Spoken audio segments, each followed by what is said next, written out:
Perkenalkan, nama saya Rahmadani Oktalia Susilawati dari kelas 12 MIPA 4. Nama saya Deborah Paskalia Panjaitan. Nama saya Janes Riwati Labagai. Nama saya Silviana Friansanai. Nama saya Gabriela Febriana Nindisa. Saya Agnes Dwi Eka. Perkenalkan, nama saya Kristina Ari Susanti. Nama saya Nuruleka Damayanti. Perkenalkan, nama saya Febiola, saya dari kelas 12 IPA 4. Perkenalkan, nama saya Hendra Kristiadi Pangaribuan. Perkenalkan, nama saya Maria Evangelina Dus. Saya Maria Jessica Fernandes dari kelas 12 IPA 4. Kami dari kelompok 3 akan mempresentasikan tentang praktik perlindungan dan penegakan hukum. Di sini saya akan membacakan C, praktik pelanggaran dan penegakan hukum. Negara Indonesia adalah negara hukum yang berarti setiap perbuatan aparat negara harus berdasarkan hukum, serta setiap warga negara harus menaati hukum. Dengan perkembangan dunia yang makin kompleks, tidak jarang muncul berbagai permasalahan serius yang perlu mendapati perhatian sedini mungkin. Permasalahan yang timbul itu biasa berupa pelanggaran terhadap norma-norma yang ada dalam kehidupan masyarakat, maupun aturan-aturan yang berpotensi untuk menciptakan suatu fenomena yang bertentangan dengan kaidah moral dan kaidah susila serta aturan-aturan hukum. 1. Pelanggaran hukum dan sanksinya. Pelanggaran hukum disebut juga perbuatan melawan hukum, yaitu tindakan seseorang yang tidak sesuai dan bertentangan atau dengan aturan-aturan yang berlaku. Dengan kata lain, pelanggaran hukum merupakan pengingkaran terhadap kewajiban-kewajiban yang telah ditetapkan oleh peraturan atau hukum yang berlaku. Misalnya kasus pembunuhan merupakan pengingkaran terhadap kewajiban atau menghormati hidup orang lain. A. Perilaku pelanggaran hukum. Pelanggaran hukum merupakan bentuk ketidakpatuhan terhadap hukum. Suatu tindakan dikatakan sebagai pelanggaran hukum apabila memenuhi keempat unsur, yaitu adanya perbuatan melawan hukum, adanya kerugian, adanya kesalahan, serta adanya hubungan sebab akibat. Contohnya, melakukan tindak pidana seperti pembunuhan, perampokan, penggelapan, dan sebagainya.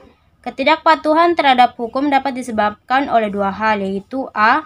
Pelanggaran hukum oleh si pelanggar sudah dianggap sebagai kebiasaan.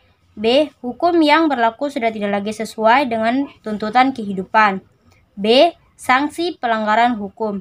Secara umum, Indonesia membedakan sanksi hukum menjadi 3, yaitu hukum pidana, hukum perdata, dan hukum administratif. Penjelasannya sebagai berikut. Pertama, sanksi hukum pidana. Ketentuan pidana dalam Perundang-undangan Indonesia diterapkan bagi setiap orang yang melakukan tindak pidana. Sanksi hukum pidana sesuai pasal 10 Kitab Undang-Undang Hukum Pidana sebagai berikut. A. Pidana pokok. Pidana pokok terdiri dari 1. Hukum pidana mati, 2. Pidana penjara, 3. Pidana kurungan, 4. Pidana denda, 5. Pidana tutupan.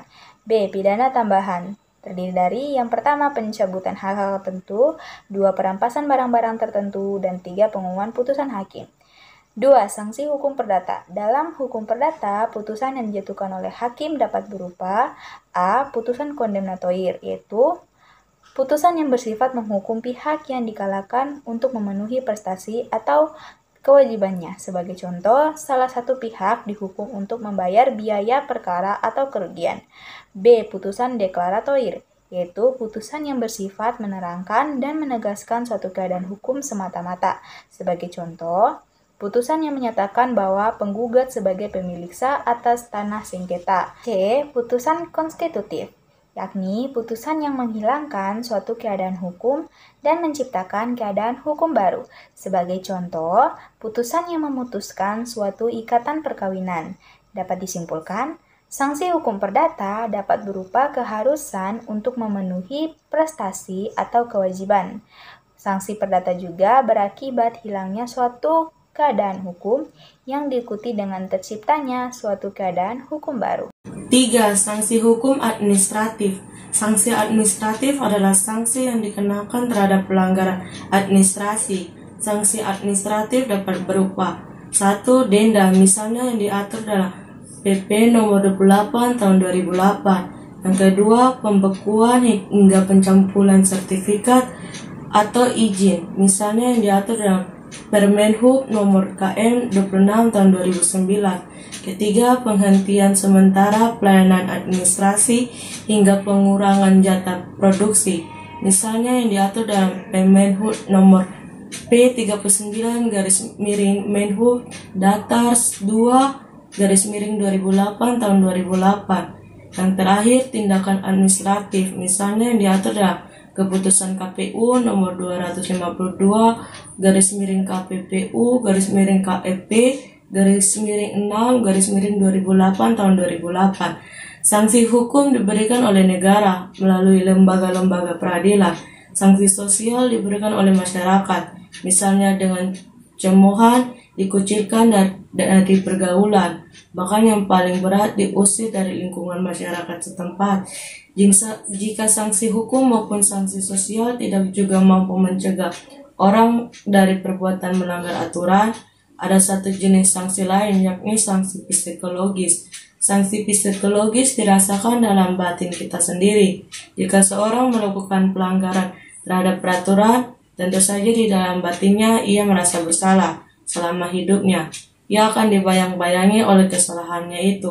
Hal ini akan sangat membebani jiwa dan pikiran kita. Sanksi inilah yang merupakan gerbang terakhir yang dapat mencegah seseorang melakukan pelanggaran terhadap aturan. Saya akan membaca bagian slide yang ke-6, yaitu tentang partisipasi dalam perlindungan dan penegakan hukum. Sistem hukum Indonesia juga mengakomodasi perlindungan hukum bagi pelaku kejahatan. Para pelaku kejahatan mendapat hak-hak tertentu selama masa pemeriksaan sampai pelaksanaan putusan pengadilan. Perlindungan hukum kepada para pelaku kejahatan merupakan bentuk pelaksanaan hak asasi manusia. Walaupun pelaku kejahatan melanggar hukum, hak-hak mereka juga tetap harus dilindungi. Salah satu peraturan perundang-undangan yang menjelaskan tentang perlindungan hukum kepada para pelaku kejahatan, yaitu Kitab Undang-Undang Hukum Secara Pidana.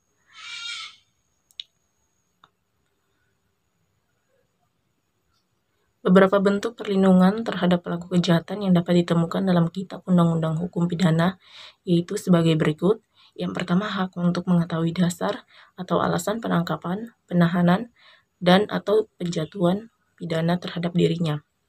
Yang kedua, hak untuk memperoleh ganti kerugian maupun rehabilitasi apabila penangkapan, penahanan, ataupun penjatuhan pidana terhadap dirinya tidak berdasarkan hukum. Yang ketiga, hak untuk mengeluarkan pendapat baik secara lisan maupun tulisan. Yang keempat, hak untuk tidak mengeluarkan pernyataan. Yang kelima, hak untuk diperlakukan sama atau tanpa diskriminasi. Yang keenam, hak untuk didampingi oleh penasehat hukum. Pengingkaran perlindungan hukum terhadap hak-hak pelaku kejahatan atau tersangka dapat dituntut dalam sidang pra-peradilan. Pra-peradilan adalah wewenang pengadilan negeri untuk memeriksa dan memutuskan a. Sah atau tidaknya suatu penangkapan atau penahanan, b. Sah atau tidaknya penghentian penyidikan dan penghentian penuntutan, c. Permintaan ganti kerugian atau rehabilitasi oleh tersangka atau keluarganya atau pihak lain atau kuasanya yang perkaranya tidak diajukan ke pengadilan. Perlindungan hukum tidak hanya diberikan kepada pelaku kejahatan atau tersangka. Perlindungan hukum juga diberikan kepada saksi dan korban. Indonesia mempunyai lembaga khusus perlindungan saksi dan korban yang bernama Lembaga Perlindungan Saksi dan Korban atau LPSK. Perlindungan saksi dan korban diatur dalam Undang-Undang Nomor 13 Tahun 2006 tentang Perlindungan Saksi dan Korban. Tugas LPSK melindungi hak-hak para saksi dan korban. Bentuk perlindungan yang diterima saksi dan korban sebagai berikut. A. Perlindungan fisik dan psikis dilakukan dalam bentuk pengamanan dan pengawalan, penempatan di rumah aman, mendapatkan identitas baru, bantuan medis dan pemberian kesaksian tanpa hadir langsung di pengadilan, serta bantuan rehabilitasi psikososial. Perlindungan hukum dilakukan dalam bentuk keinginan supaya saksi dan korban serta pelapor tidak dapat dituntut secara hukum. C. Pemenuhan hak prosedural saksi dalam bentuk pendampingan, mendapat penerjemah, mendapat informasi mengenai perkembangan kasus, penggantian biaya transportasi, mendapat nasihat hukum, serta mendapat bantuan biaya hidup sampai batas waktu perlindungan. Sehingga hal yang perlu dipahami bahwa hukum di Indonesia mengakomodasi atau tetap melindungi hak-hak pelaku kejahatan, saksi, dan korban. Adanya jaminan hukum oleh negara harus diimbangi dengan kepatuhan masyarakat. Sikap patuh masyarakat jadi indikator efektivitas hukum suatu negara. Kepatuhan terhadap hukum dapat diterapkan di berbagai lingkungan seperti berikut. A. Dalam kehidupan di lingkungan keluarga. Contohnya, 1. Mematuhi perintah orang tua. 2. Ibadah tepat waktu. 3. Menghormati anggota keluarga yang lain seperti ayah, ibu, kakak, adik, dan sebagainya. 4. Melaksanakan aturan yang dibuat dan disepakati oleh keluarga. Bagian B dalam kehidupan di lingkungan sekolah. Yang pertama, menghormati kepala sekolah, guru, dan karyawan lainnya. Kedua, memakai seragam yang telah ditentukan. 3. Tidak menyontek ketika ulangan. 4. Memperhatikan penjelasan guru. 5. Mengikuti pelajaran sesuai dengan jadwal yang berlaku. Selanjutnya C dalam kehidupan di lingkungan masyarakat. Yang pertama ada melaksanakan setiap norma yang berlaku di masyarakat. Kedua, bertugas ronda. Ketiga, ikut serta dalam kegiatan kerja bakti. 4. Menghormati keberadaan tetangga di sekitar rumah. Yang kelima, tidak melakukan perbuatan yang menyebabkan kekacauan di masyarakat seperti tawuran, judi, mabuk-mabukan, dan sebagainya. Yang terakhir, memberi iuran warga. Yang D dalam kehidupan di lingkungan bangsa dan negara. Yang pertama, bersikap tertib ketika berlalu lintas di jalan raya. Yang kedua, memiliki KTP. Yang ketiga, memiliki SIM. Yang keempat, ikut serta dalam kegiatan pemilihan umum. Yang kelima, membayar pajak. Demikian presentasi dari kelompok kami tentang praktik perlindungan dan penegakan hukum. Sekian dan terima kasih.